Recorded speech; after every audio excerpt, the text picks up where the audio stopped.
No? Pity. Maybe you're simply looking in the wrong places. Did you ever think of that? Oh well, who knows. Say, why don't you go inside and see if you can help Mommy with the cooking? The Creator was kind to us today and sent a big fat elk right in front of my bow. All right?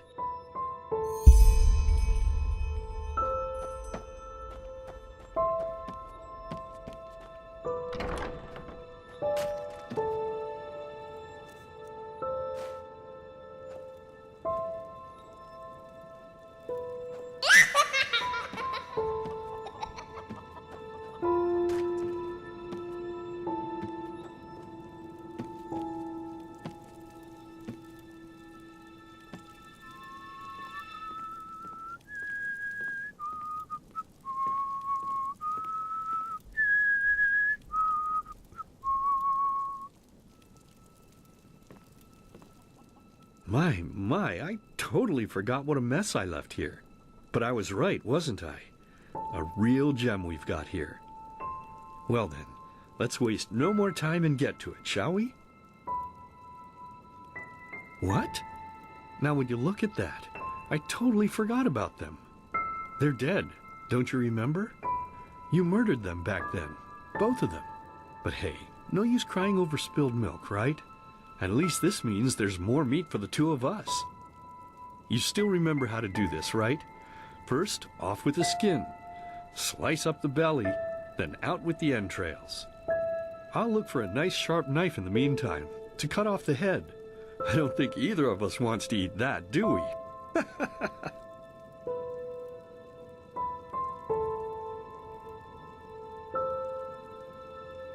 Oh, silly, what's this again?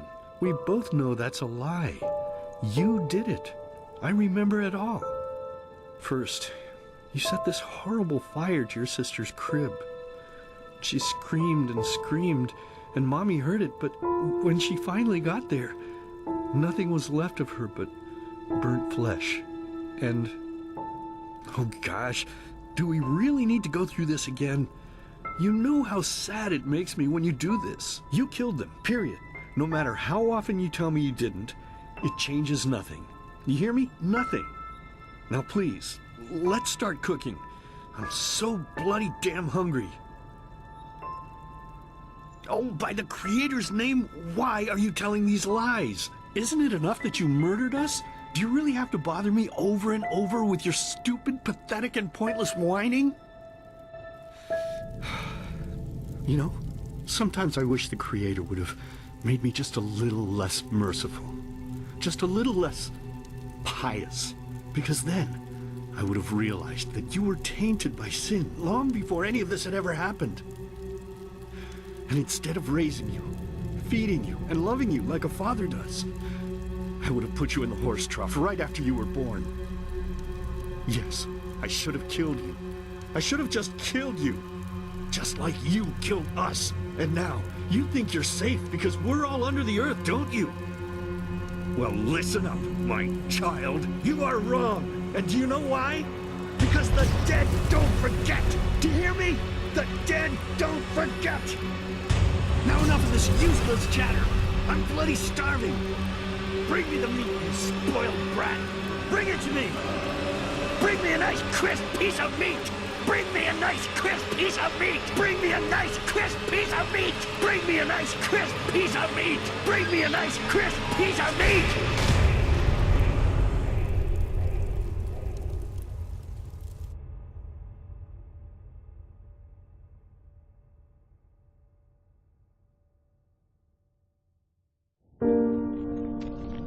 Let's begin with a question. It might sound simple to you at first, but I pray you to think about it. What distinguishes a free man from a slave? For now, however, let us start this story where another one ended 3 years ago, with the death of the Lightborn. For 4,000 years they had reigned over this world, 7 arcanists who, through their magic, had acquired eternal life. In a time of chaos, they gave mankind what they thought it needed most: ruled over with an ironclad, fair hand. Within just 1 century, they united the shattered lands, and a single century later, their human origin was forgotten. They became gods, or lightborn, as they let themselves be worshipped as. Yet the longer they reigned, the louder the voices grew that accused them of tyranny. The loudest being that of Naranzul Aranthi. And he succeeded in achieving what was once thought impossible. He gathered an army, overturned the Lightborn, and gave back freedom to mankind. However, the price for this was high, because where there are gaps of power, fights erupt.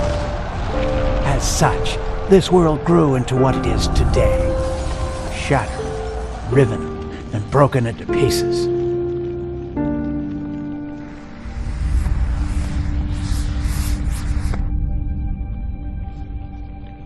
But all of this was merely a diversion, so that no one would notice something else.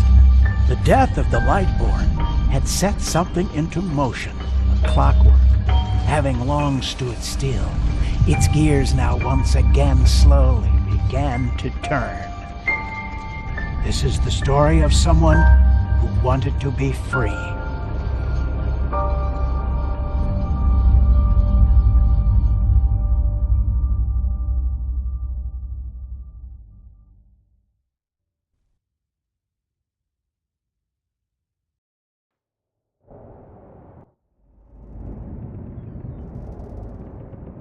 Hey, quiet, damn it. You wanna wake up the entire ship or what?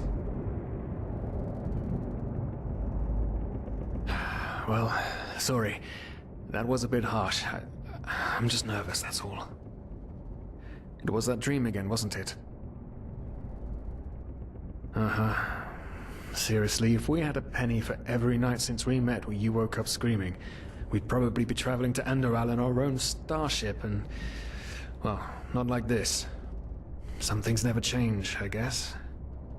Do you ever ask yourself if maybe you blame yourself for all of this? For what happened to your family, I mean?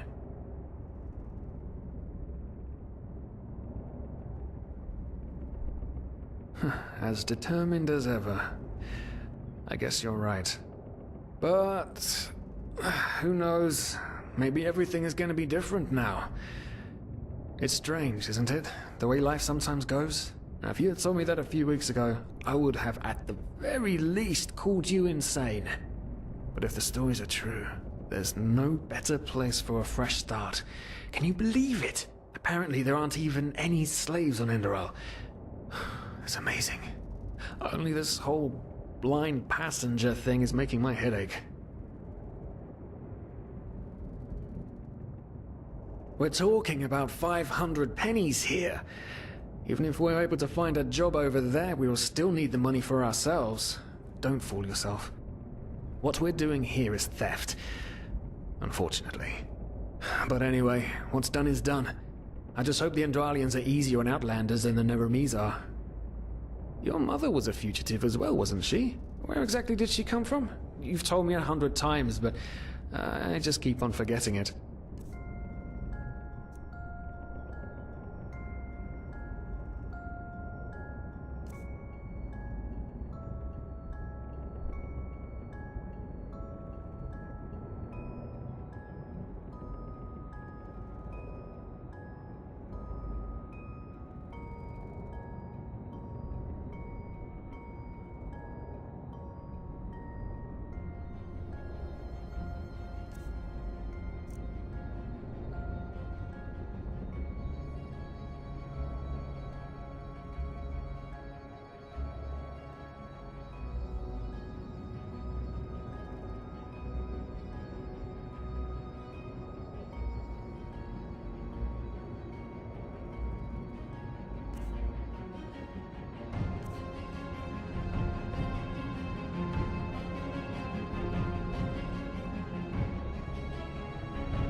An Eterna, right. She was one of the last of her kind to leave Maya Awanath, wasn't she? Ironic. Seems some parents pass on their fates to their children. Anyway. Whew, I'm gonna hit the hay for an hour or so. It's your turn to stand... Wait. You hear that? Shit. Someone's coming! Women nowadays just don't want a man to guard them anymore. That's the problem. I tell you, sometimes I long for the good old days, back when I could lift a skirt and nobody would bat an eye. Anyway, enough of the chit-chat. No. Where did I put the key? Oh, blazes, what do they want down here? The lamp! Quickly! Put out the lamp! Good. Now, quiet. Ah, here we go. Ah, smells like Vaughtier's balls down here. Say now, what's that chest supposed to look like? Small, with the crest of the Blue Island Coalition on it, I think. Ah, yeah, right. Black Guardian knows what the captain wants it for this shortly before arriving. You go look upstairs. I'll see if I can find it down here. Okay. Oh, shit. They don't leave us any choice. We need to do something quick. You take on the old guy, I'll take the young one. Go!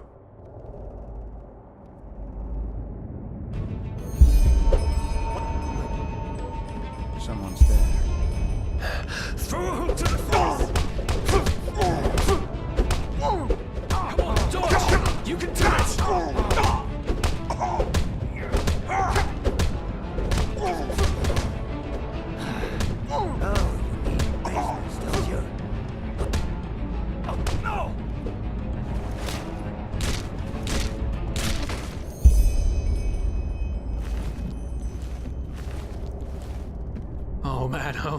Oh man. That wasn't part of the plan. Not at all. What in blazes are we going to do now?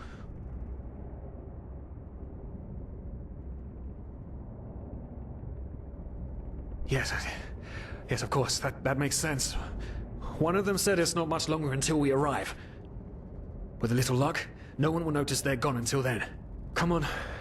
Help me search. There must be a rope or something. And I thought we were over the hump when we made it on board. It just can't ever be easy, can it?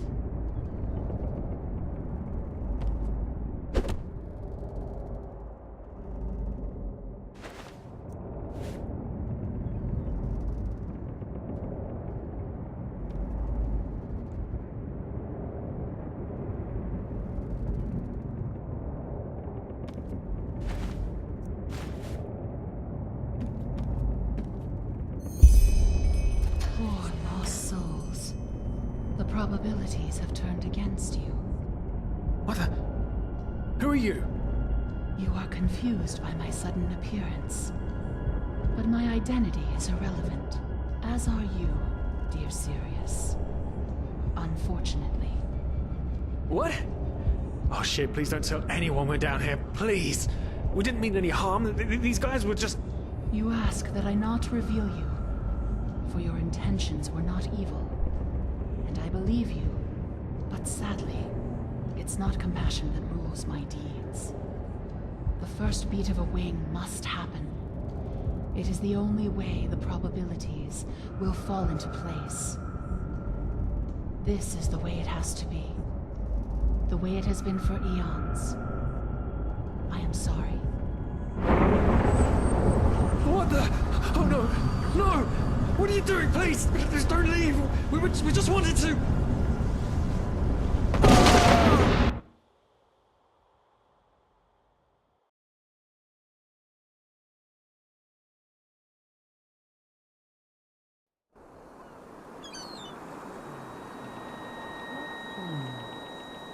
After we had left Osteen, the two of you hid in the cargo and lived on our stocks.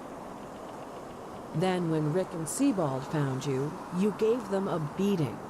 And all of a sudden, a veiled woman appeared and knocked you out with wild magic. Is that about it? Yes, I know it sounds crazy, but it's the truth. Please, my dame, we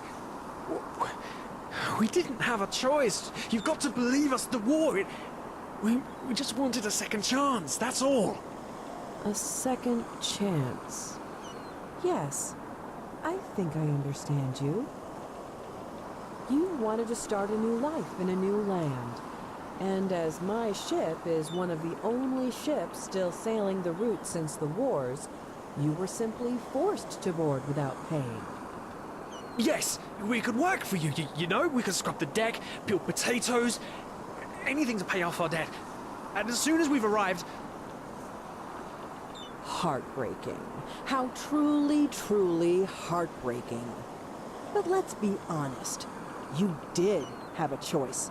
You could have signed on like all the others did, but you didn't. Instead, you've nested on my ship like flesh maggots, enjoying the good life while my crew actually had to earn their keep. And now you're feeding me this bullshit about veiled women and wild magic? How stupid do you think I am? I know your kind. You are cutthroats, filchers. At least have the guts to admit it. What? No. You're wrong. Please, just let me explain. I don't give a shit for your explanations. If there's one thing I hate more than cowards, it's people trying to pluck my heartstrings.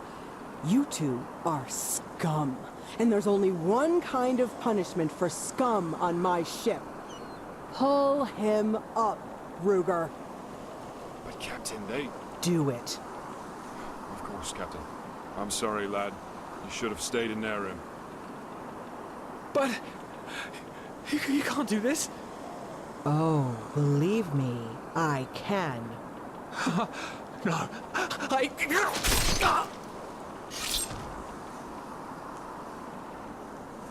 Oh, well, look at that. Someone's woken up. Rise and shine. Tie him and his friend together and feed them to the fish. Good luck in your new life, friend.